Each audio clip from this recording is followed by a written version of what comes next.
శ్రీకాకుళం జిల్లా కోటబొమ్మాలి కళింగ వైశ్య సంఘ భవనంలో బీజీఆర్ చారిటబుల్ ట్రస్ట్ వారి సౌజన్యంతో జూన్ 27, 28, 29, 30 తేదీల్లో జీవితల శతవధానం మరియు అష్టవధానం ఘనంగా జరిగాయి.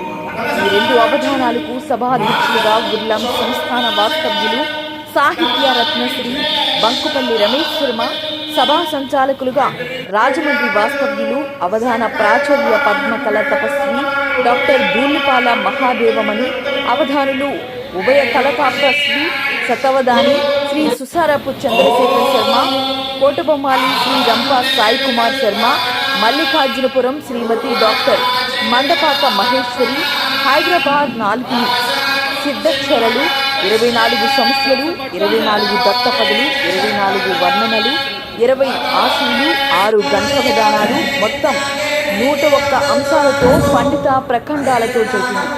30వ తారీఖు విజయోత్సవ సభలో ట్రస్ట్ అధినేత బోయిన గోవిందరాజులు సభా అధ్యక్షులను, సంచాలకులను, 2 అవధానులను ఘనంగా సత్కరించారు. పండితుల ఆశీస్సులు, ప్రశంసలు పొందారు. ఇది కోటబొమ్మాలిలో ఒక మహత్తరమైనటువంటి సాహిత్య యజ్ఞమని సభా అధ్యక్షులు తెలిపారు. ఇంకా ఇటువంటి సాహిత్య కార్యక్రమాలు ఎన్నో జరగాలని వారు సూచించారు.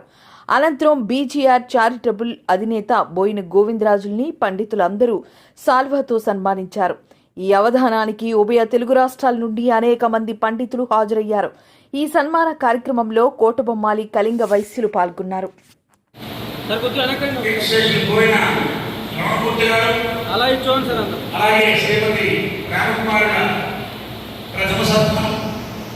గోవిందరాజు గారు తండ్రి వారిలో అనుసరించి విశేషమైనటువంటి అద్భుతమైనటువంటి ఆధ్యాత్మిక కార్యక్రమాలను నిర్వహిస్తూ నిరంతరం ఆ సరస్వతి సేవలో, సారస్వత సేవలో, ప్రజాసేవలో ఇంకొక విషయం చెప్పాలి. నేను అయ్యా ఈ కార్యక్రమం చేస్తున్నాము అనేసరికి ఇప్పుడు ఎలక్షన్ ముందు వాడిది, ఎలక్షన్లో ఎంత ట్యాక్షన్ పడుతున్నారో అందరికీ తెలుసు, ప్రజలు కూడా ట్యాక్స్ పడతారు అనేసరికి ఒక మాట నిష్టే లేదు.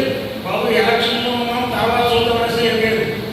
కానీ అంతకు పూర్వం ఈ మాట నాకు అర్థం జరిగింది. బాబు మంచి కార్యక్రమం మన మొత్తం స్వామి ఎక్కడ నర్సపేటలో చేశారు. ఆ కార్యక్రమం నిల్లు పడుతుంటే ముందుగా అష్టాధారం అనుకున్నాం.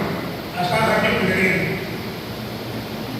మరి కొంచెం ఖర్చుతో వదిలేస్తే మా మామలు పోయేవాడు కాబట్టి వాళ్ళ మామలు వాళ్ళ బావులు మేము చేదం తోడుకోవడం అన్నమాట.